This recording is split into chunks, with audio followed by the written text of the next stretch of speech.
I'm Natalia Bonner. Welcome to the 9 Patchalong 3.0 block number 4.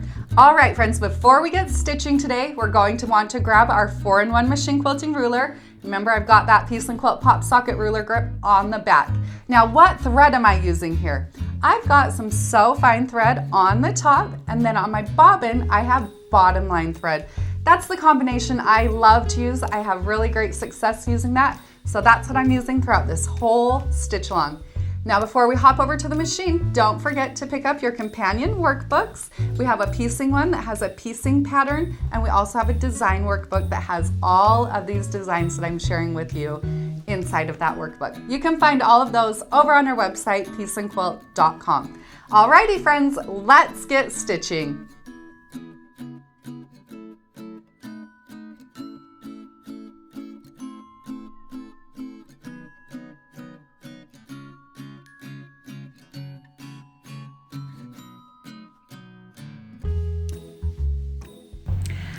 Block number 4. I'm going to start this block on one of my orange blocks. Now you could start anywhere you wanted. That's just where I chose to start. Another thing about this design, I can break it up like I'm going to do here, or I could stitch it more as a continuous design.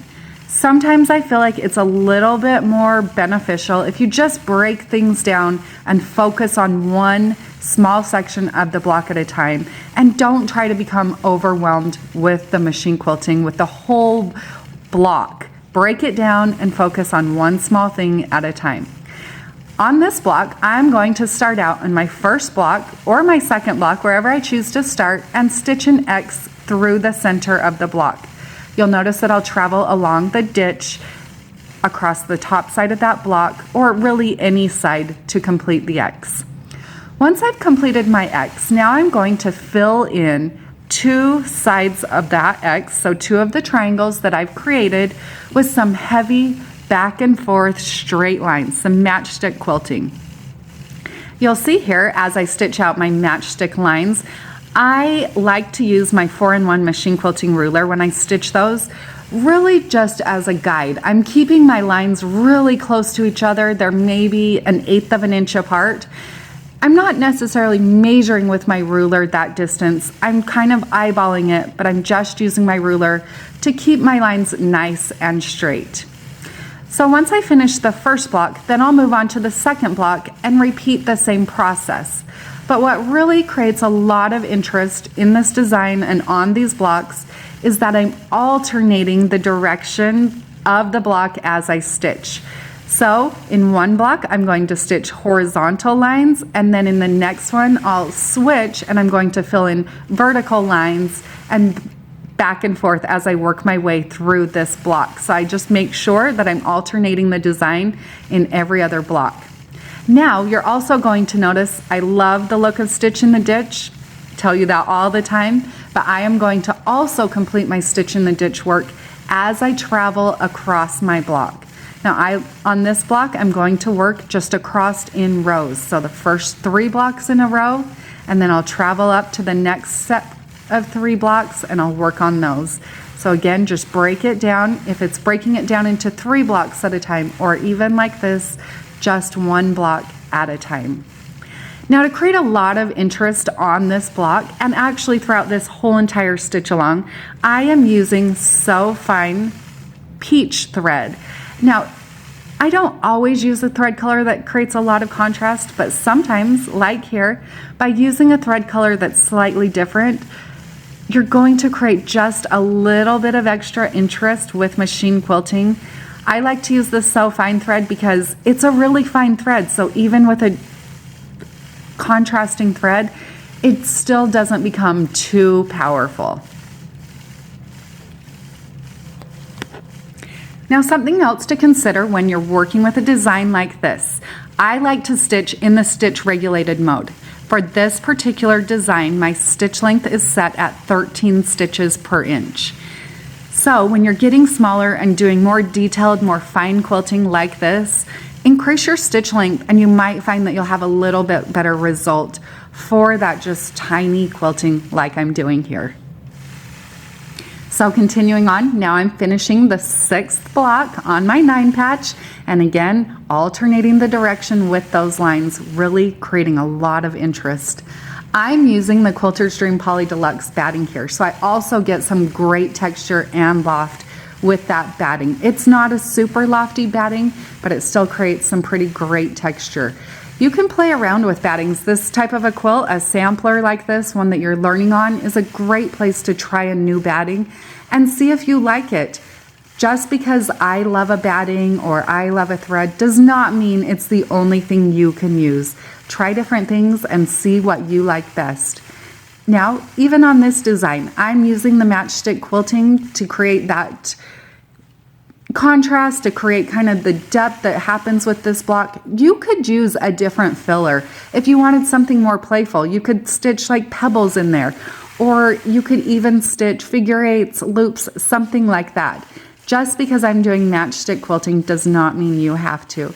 It's really all about creating the texture with heavy filler in the alternating triangles.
All right, moving on to the final block on my 9 patch. Starting again with that X through the center and then filling in this final block with those matchstick lines.